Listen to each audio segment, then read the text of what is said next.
Welcome to Not Your Average Counsellor, the space where we tackle the unfiltered, often messy realities of love, relationships, and human connection.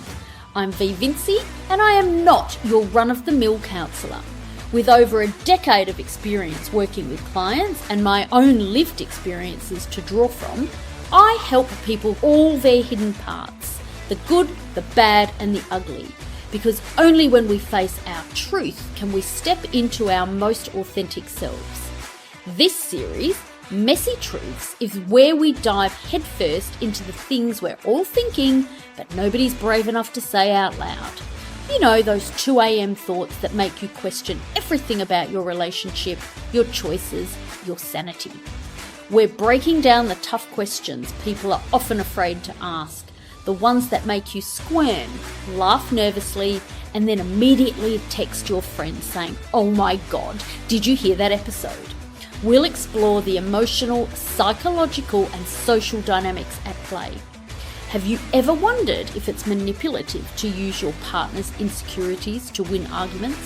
Or questioned whether you should stay with someone who refuses to work on their mental health? If you've ever found yourself thinking, is it selfish to not want children when my partner desperately does? Or should I fake orgasms to protect my partner's feelings? You're not alone, and you're definitely in the right place. No sugarcoating, no cliches, just honest conversations about the messy, complicated, sometimes hilarious reality of being human in relationships. This is where your inside thoughts finally get their moment in the spotlight. Let's get uncomfortable together. Welcome back to Not Your Average Counsellor. I am V Vinci, and today we are diving into a topic that people romanticise, avoid, or oversimplify. Monogamy in a long-distance relationship. And I'm not here to give you the soft, polite version of this conversation. I'm here to tell you the truth, the part people feel but rarely say out loud, because distance doesn't just test love. It tests loyalty, trust, emotional regulation, and your ability to stay connected when life physically pulls you apart.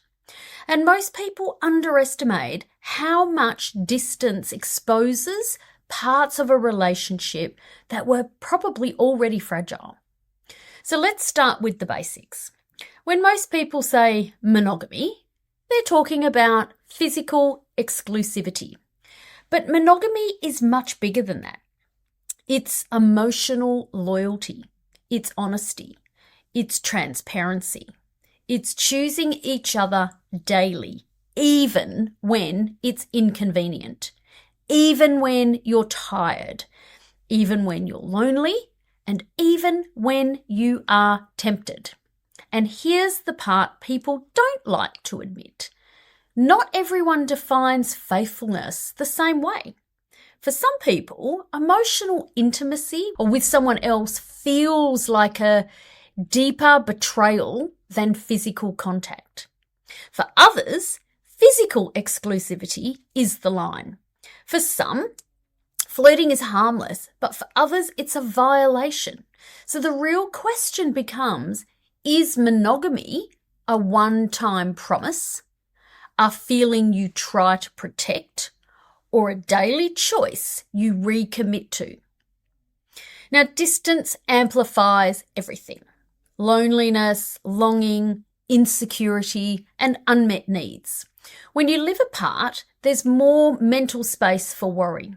Missing each other can feel romantic, but it can also create room for suspicion, doubt, and emotional drifting. Some couples find the distance pulls them closer, and others discover that the distance exposes emotional gaps they didn't even realize were there. Distance doesn't create problems. It reveals them. It reveals the cracks. It reveals any insecurities. It reveals attachment wounds. It reveals the communication patterns and habits that you've most likely been avoiding. And here's the truth. Distance forces you to confront the parts of yourself you can usually distract. When your partner isn't physically there, you're left with your thoughts, your fears, your fantasies, your insecurities, your unmet needs. And if you don't know how to regulate those things, distance becomes a breeding ground for emotional chaos. You start imagining scenarios. I call it the storyteller. It loves to make shit up. You start filling in blanks. You can start interpreting silence as danger. You start assuming the worst, and often you start spiraling. And none of that has anything to do with your partner being there or not. It has everything to do with your internal world. So let's talk about temptation. Attraction doesn't disappear just because you're committed. Humans are wired to notice connection and chemistry. The challenge isn't the temptation itself, it's what we do with it. When one partner feels disconnected, lonely, or neglected, those small moments of attention from others can feel way bigger than they should. Monogamy becomes harder, not because the love is weaker, but because the emotional support is stretched thin. People don't cheat because they're bored. They cheat because they're lonely or disconnected or emotionally underfed. They cheat because they are seeking something they're not receiving. Validation, attention, comfort, excitement, closeness, or simply just reassurance. Now, nowhere am I saying that the behavior is okay. It's not. But what I look at is what's underneath of that behavior.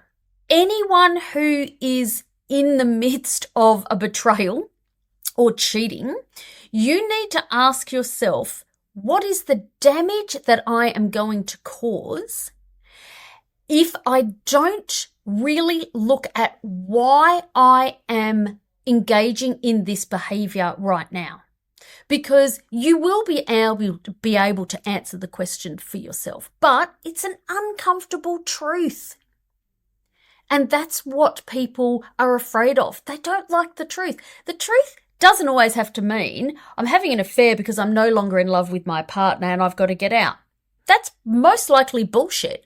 The truth is often I am missing something in my relationship and I either don't know what it is or I'm too afraid to ask for it. And that's why people cheat. Now, the uncomfortable truth about long distance is long distance relationships create more opportunities for emotional drift than people want to admit. Not because the relationship is weak, but because humans are wired for proximity. We're wired for touch. We're wired for presence. We're wired for shared experiences. When those things are missing, the emotional load becomes heavier. If you don't talk about that honestly, you end up pretending that monogamy is easy when it's actually requiring more emotional labor than you expected. Assumptions ruin long-distance relationships faster than distance ever will. You cannot assume that you are on the same page about what cheating means. You have to talk about it. Is flirting okay? Is emotional connection with someone else okay? What about late night conversations? What about physical affection? What about intimacy through messages? Where is the line? When expectations are unspoken, resentment grows. When expectations are spoken, you will find alignment or at least honesty. And here's the truth that people avoid. Sometimes enforcing monogamy is less about love and more about control. Promise me you won't betray me can sometimes translate to I don't trust that I'll be okay if you do. There's a difference between healthy accountability and possessive behavior. So it's worth asking, are we protecting the relationship or trying to manage our fear? Are we setting boundaries or are we policing each other? Are we asking for loyalty or demanding emotional obedience? Not every couple chooses strict monogamy, and that doesn't make their relationship less valid. Some create flexible or open arrangements that work because they're built on mutual consent, emotional safety, and full honesty. The real question is, does your relationship prioritize trust, autonomy, or control? There's no one right model, just the one that aligns with your values and your emotional capacity. And here's another truth. Some people are capable of long-distance monogamy and some aren't. And pretending otherwise doesn't make the relationship stronger. It just makes the expectations unrealistic. Now, this podcast, obviously I am in Western Australia, and in Western Australia, we have a very big mining community. So this distance in relationships is really prominent because we have a lot of FIFO. Now, what I just said in that sentence, some people are capable of long-distance monogamy and some aren't. When I've worked with FIFO couples, it is often a massive consideration that they have not taken. I call it the golden handcuffs because in WA, money is where mining is where the money is. So often the primary goal when thinking about FIFO is we need to make money, we need to set ourselves up. And there is absolutely nothing wrong with that. But that assessment is removed from the emotional assessment of, are we good at this or are we not? There are some couples that won't do that very well. It doesn't mean that the relationship is flawed. It just means that that's not how they're wired. And that must be taken into consideration. And these are the types of things that you need to take into consideration in any long distance relationship. And sometimes that's a compatibility area. And it's the area of honesty with self. Monogamy thrives when emotional connection is strong. Distance means that you have to be way more intentional to maintain that connection. Shared routines, regular check-ins, emotional conversations, intimacy through video or messages. When partners feel emotionally seen and valued, loyalty becomes a natural byproduct, not something that's enforced. When connection is strong, monogamy feels easy. When connection is weaker, monogamy feels like pressure, and pressure is the enemy of intimacy for both men and women. Distance doesn't create insecurity, it exposes it. If jealousy, mistrust, or communication problems already existed, distance magnifies them. So ask yourself, is the issue really the kilometres between us, or is it that those kilometres highlight our relationship foundations and the problems in them? Distance is a spotlight. It shows you what's solid and what's fragile. It shows you where the emotional leaks are, and it shows you where the attachment wounds are. It shows you where communication gaps are, and it shows you where unmet needs are. Now that is twofold. Some of it belongs to you as an individual, each of you as individuals, and then some of it belongs to the relationship. And figuring out what belongs to what can get tricky, and often where people go, oh, fuck it, I can't be bothered, that's too hard, we'll just keep doing what we're doing. Now, there's a romantic idea that love alone guarantees loyalty. Hello, Disney. It doesn't. What sustains fidelity is self-awareness, boundaries, communication, and mutual trust. Instead of striving for perfect fidelity, aim for honest accountability. Perfection is unrealistic. Honesty is sustainable. People don't need to be perfect to be trustworthy. They need to be transparent. They need to be self-aware. They need to be emotionally responsible, willing to talk about the uncomfortable things. You know, I get couples all the time, obviously, in here. And, there are affairs, and when I say affairs, not all affairs are the same, especially in today's world. And we touched on this last week or the last couple of weeks when we're talking about social media. What do you post? Does DMing break trust? And, if you're not going to tell your partner, then absolutely it's broken trust.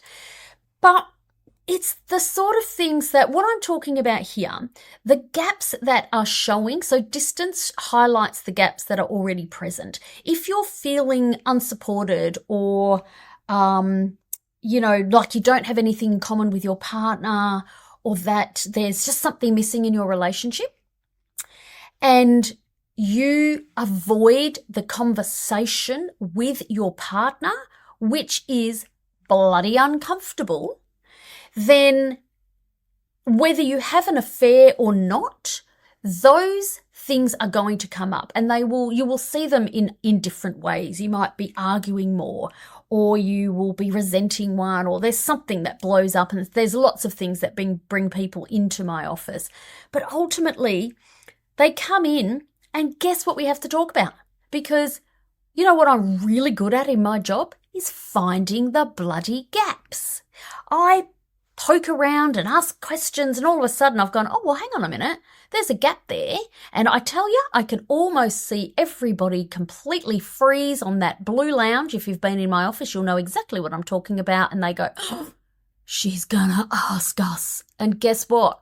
If you'd bloody asked yourselves, I wouldn't need to do it for you. So the very thing you're avoiding about at home with discomfort, guess what? Now you're paying me to make you really uncomfortable.